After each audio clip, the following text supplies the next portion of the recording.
اس وقت آپ کو یہ بتانا چاہتا ہوں کہ اس حالیہ ساری سیاسی صورتحال کے اندر جو آپ نے مختلف سوشل میڈیا پر دیکھا ہوگا کہ جو ہے نا اس وقت جو ریئل ایم کیو میں یعنی مہاجروں کی، بلکہ مہاجروں کو کہنا بھی شاید مناسب نہ ہو، بلکہ تمام مظلوم قوموں کے جو لوگ ہیں ان کی جو واحد نمائندہ تنظیم ہے متحدہ قومی موومنٹ، یعنی ایم کیو ایم کے جو اصلی قائد ہیں یعنی جو ہے الطاف حسین، اور الطاف حسین کے حوالے سے بہت زیادہ ایسی چیزیں سامنے آ رہی ہیں جس میں کافی ان پہ الزام تراشیاں کی جا رہی ہیں۔ اچھا، پارلیمنٹ میں بھی بڑی افسوس کی بات ہے کہ پارلیمنٹ میں بھی کچھ ایسے جو ہے نا مشکوک جملے اور ایسی باتیں کی گئی ہیں، اور سوشل میڈیا پہ تو یہ سلسلہ جاری ہے۔ میں نے کچھ پروگرامز اتفاقاً دیکھے بھی ہیں، اور ایک پروگرام تو میں نے ایسے دیکھا ہے کہ جو بڑا طویل تھا، اور اس میں یک طرفہ طور پہ جو ہے وہ ایسا ظاہر کیا گیا ہے کہ جیسے پاکستان جب سے بنا ہے 79 سال سے، یعنی اتنے طویل عرصے سے ایسا لگتا ہے کہ صرف الطاف حسین پاکستان کو خرابی کے ذمہ دار ہیں اور باقی سارے لوگ فرشتہ ہیں۔ تو وہ جو پروگرامز ہیں بعض میں پیپلز پارٹی کی بڑی حمایت کی جا رہی ہے، اور پیپلز پارٹی کو ایک فرشتہ صفت تنظیم بنا کے پیش کیا جا رہا ہے۔ لیکن ہم جرنلسٹ ہیں، اور جرنلسٹ کا کام ہے بالکل غیر جانبدار رہتے ہوئے بالکل جو ریئل حقائق ہیں اس کو منظر عام پہ ہم لے کے آئیں۔ تو آج میں آپ کے سامنے اسی لیے جو ہے اس موضوع پر جو تازہ جو سارے مباحثے چل رہے ہیں اس کے حوالے سے بات چیت کرنا چاہتا ہوں، اور میں آپ کو سب سے پہلے تو آپ کو یہ انکشاف کرنا چاہتا ہوں جو میری نالج میں آیا ہے، اور مجھ تک بھی کچھ لوگوں نے رسائی کی ہے، لہذا مجھے پاس اس کی کافی معلومات ہیں، اور میں آپ کو یہ انکشاف کر رہا ہوں کہ اس وقت پیپلز پارٹی کا ایک ہڈن گروپ ہے جو کچھ خفیہ طور پر سوشل میڈیا کے معاملات دیکھتا ہے۔ تو وہ جو ہے یہاں کے جو سوشل میڈیا ایکٹیوسٹ ہیں انہیں ایک کتاب پرووائڈ کر رہے ہیں۔ یہ کتاب ان کے جو ہے نا بقول ان کے سیل نے ترتیب دی ہے، اور یہ 105 صفحات پر مشتمل ہے، اور اس کا جو ٹائٹل ہے اس پہ لکھا ہوا ہے ایم کیو ایم ایکسپوزڈ۔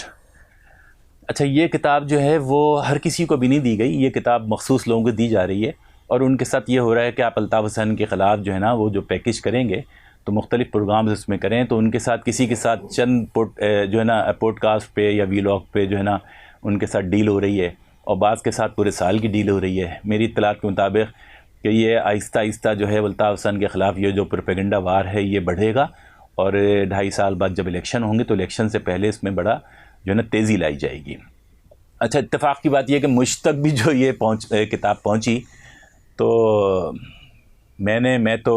مجھے بھی آفر ہوئی، میں نے تو انکار کر دیا۔ آپ کو پتہ ہے جیسے کہ آپ میرے جو ہے نا ماضی کے بارے میں یا میری شخصی کردار کے بارے میں جانتے ہیں، نہ میں جھوٹ بولتا ہوں، نہ جھوٹ بولنا اور سننا پسند کرتا ہوں، نہ میں کسی اور کا کانٹینٹ بیان کرتا ہوں۔ میں اپنی جو میری ریسرچ ہے، اپنی معلومات ہیں، اور جو چیز حقائق پر مبنی ہے میں انہی کو بیان کرتا ہوں۔ تو جب یہ کتاب مجھے ملی تو میں نے اس کا جب کتاب کا پہلا صفحہ، آپ یقین کریں اس کتاب پہ کوئی پبلیشر کا، کسی کا پرنٹر، کسی کا بھی نام نہیں لکھا ہوا، اور یہ جب میں نے اس کا پہلا صفحہ پڑھا، پہلا پیراگراف پڑھا تھا تو ایک دم میری یادیں تازہ ہو گئیں۔ میں نے کتاب بند کر دی اور میں سوچنے لگا کہ یہ کتاب تو میری پڑھی ہوئی ہے،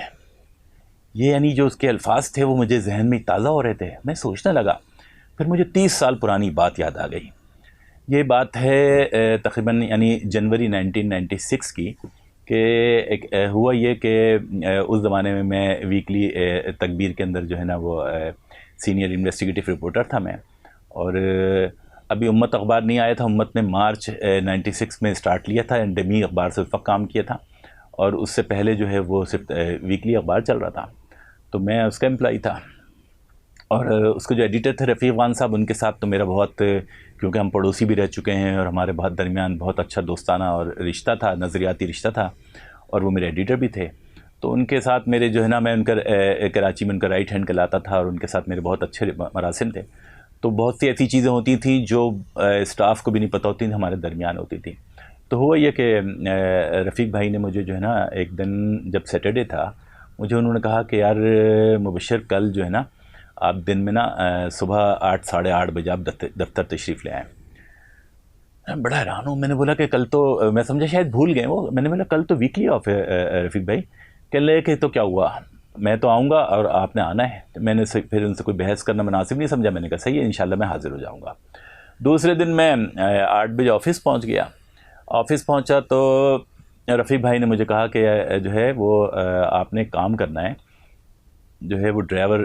تیار کھڑا ہے، اور اس میں ہائی روف میں جو ہے نا کافی بنڈل بھرے ہوئے ہیں. تو آپ نے کرنا یہ ہے کہ اپنی حفاظت میں اور اپنی جو ہے نا ذمہ داری نگرانی میں اس کو لے کے جانا ہے. اور آپ جائیں گے نمائش پہ انہوں نے مجھے گھر کا یعنی ایڈریس بتایا، اور انہوں نے کہا وہاں جائیں گے، اور وہاں پر جو ہے ہوں گے جو اس وقت جو چیف منسٹر تھے سندھ کے سید عبداللہ شاہ، ان کے ایک ایڈوائزر ہوتے تھے یعنی مشیر برائے اطلاعات، ان کا نام تھا یوسف میمن ایڈوکیٹ. انہوں نے کہا کہ آپ ان کے گھر جائیں گے اور یہ جو ہے سارا سامان ان کے حوالے کرنا ہے. بہرحال اس طریقے سے میں چلا گیا وہاں پہ. جب میں یوسف میمن صاحب کے گھر پہنچا تو وہ گیٹ تک تشریف لے آئے. پھر مجھے جو ہے نا میں نے ان کو بتایا کہ آپ کی امانت میرے پاس ہے، رفیق صاحب کا میسج دیا ان کو. انہوں نے کہا کہ صحیح ہے. پھر اپنے ملازموں سے انہوں نے کہا اور ساری چیزیں جو ہے نا بنڈل اتار کے ان کے ڈرائنگ روم میں رکھ دیے گئے. اب ہوا یہ کہ اس کے بعد میں ان سے اجازت چاہی تو یوسف میمن صاحب کہنے لگے کہ مبشر بھائی تشریف رکھیں، میں نے جو ہے نا آپ کا بڑا نام سنا ہے، ہماری گورنمنٹ تو آپ کو بڑا پسند کرتی ہے، تو آپ جو ہے نا میرے آج رفیق صاحب کے توسط سے آپ سے پہلی بار ملاقات ہو رہی ہے، تو آپ سے درخواست ہے کہ آپ جو ہے نا بیٹھیں، چائے پیئے بغیر میں آپ کو جانے نہیں دوں گا. اس طریقے سے میں وہاں پہ ڈرائنگ روم میں بیٹھ گیا، ہمارے درمیان کچھ گپ شپ شروع ہوئی. تو یوسف ایڈوکیٹ مجھے کہنے لگے کہ مبشر بھائی جو ہے نا ایک تو تکبیر کی انتظامیہ کا بھی شکریہ ادا کیجیے گا، اور خاص طور پہ رفیق بھائی کا شکریہ ادا کیجیے گا. تو اس وقت پیپلز پارٹی کی گورنمنٹ جو ہے وہ ایک بڑی جو ہے نا گمبھیر ایک بحران میں مبتلا تھی، ہم بہت پریشان تھے، اور آپ لوگوں نے ہم پہ اس وقت جو ہے وہ بڑا ایک احسان کیا، اور ہم اس احسان کو ہمیشہ یاد رکھیں گے. تو میری اس وقت سمجھ میں نہیں آیا. میں نے ان سے کہا کہ یوسف بھائی کیسا احسان؟ تو انہوں نے بولا کرے آپ یہ سامان لے کے آئے، آپ نے دیکھا نہیں کہ کیا ہے؟ میں نے بولا نہیں، میں تو مجھے تو جیسا بولا گیا ویسے میں نے ذمہ داری کے ساتھ سامان آپ کو پہنچا دیا، میں نے تو نہیں چیک کیا. تو اس اٹھ کے انہوں نے پھر کچھ جو ہے نا وہ بنڈل اوپر سے جو اس کے جو لپٹے ہوئے تھے وہ پھاڑ دیے. انہوں نے اس میں سے علیحدہ جو ہے وہ کتابچے تھے، اور وہ کتابچے انہوں نے نکالے. اچھا وہ کتابچے جو تھے وہ 7 کتابچے ہیں یہ، اور وہ کتابچے جب انہوں نے مجھے بولا کہ میں نے بولا نہیں میں نے نہیں پڑھے، مجھے نہیں، تو میں نے ان سے اجازت لے لی کہ اگر آپ کہیں تو یہ ایک سیٹ میں رکھ لیتا ہوں. تو انہوں نے مجھے ایک سیٹ دے دیا. اچھا اب یہ ہے وہ اس کے بعد بہرحال پھر میں واپس آ گیا. تو یہ میں آپ کو کہانی سناؤں کہ کیا ہے وہ سیٹ جو تھے وہ 7 میگزین تھے، اس میں یہ جو ہے ان کو پرووائڈ کیے گئے تھے. اور اس کے اندر جو ہے نا یہ ٹوٹل آپ دیکھیں گے، میں آپ کو جو ہے نا اسکرین پہ اس کا یہ جو ہے نا اس کے 7 میگزین دکھا رہا ہوں. اس کے آپ دیکھیں سرخیوں پہ جو ہے نا الطاف گروپ اور یہ سارے ان کے یعنی اس قسم کے یہ ساری چیزیں ہیں جس میں الطاف حسین کو اور ایم کیو ایم کو جو ہے قسم کا سمجھیں گے کہ دہشت گرد تنظیم جیسے اس میں ثابت کیا گیا ہے، اور سارے الزامات لگائے گئے ہیں اس میں. تو یہ بیسکلی یہ تھا کہ مارچ میں نا جو ہے وہ ایک برسلز میں یورپی یونین کا ایک جو ہے نا ایک اجتماع تھا، اور اس اجتماع میں ایک ڈیموکریٹک گروپ تھا جس کو ایم کیو ایم نے ان کے ساتھ رسائی کی تھی کہ یہاں پہ جو ان کے ساتھ آپریشن ہو رہا تھا تو وہ اس حوالے سے انصاف چاہتے تھے، تو وہ اس میں شریک ہوئے. تو پیپلز پارٹی کی پرابلم یہ تھی کہ پیپلز پارٹی کے پاس جو ہے وہ اپنے حق میں جو ہے نا دلائل نہیں تھے، اور پیپلز پارٹی پریشان تھی کہ وہ ایک عالمی طور پہ یہ دباؤ آئے گا تو اس کا مقابلہ کیسے کرے. تو یہ بیسکلی میگزین جو انہیں دیے گئے تھے 7 کتابچے، ان 7 کتابچے جو ہے وہ یہ برسلز میں بھی تقسیم کیے گئے، اور 5 فروری کو جو ہے نا یہ سینیٹر اقبال حیدر تھے اور سینیٹر تاج حیدر اور یوسف میمن ایڈوکیٹ یہ وہاں برسلز پہنچے تھے 5 فروری 1996 کو. اور ایم کیو ایم کا وفد بھی تھا جس میں جو ہے وہ قاضی خالد ایڈوکیٹ تھے اور اشتیاق اظہر تھے، اور اس کے علاوہ جو ہے نا محمد انور تھے، اور بھی کچھ لیڈر تھے. تو وہاں پہ بہرحال یہ سارا مقابلہ ہوا، اس میں ساری چیزیں تقسیم ہوئیں. اس کے علاوہ جو پیپلز پارٹی کی جو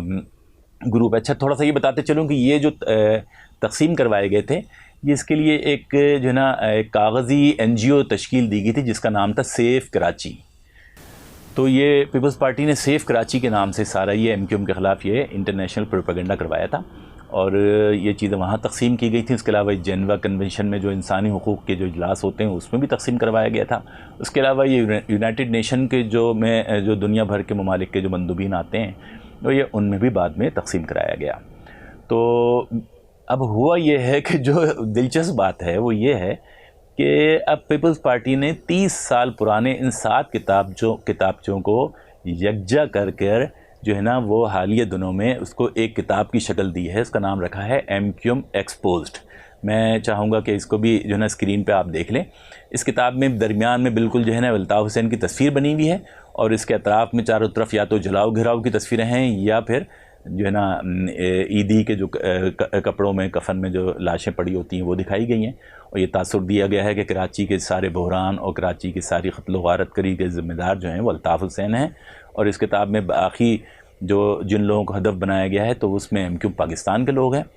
تو یہ کتاب اس وقت جو ہے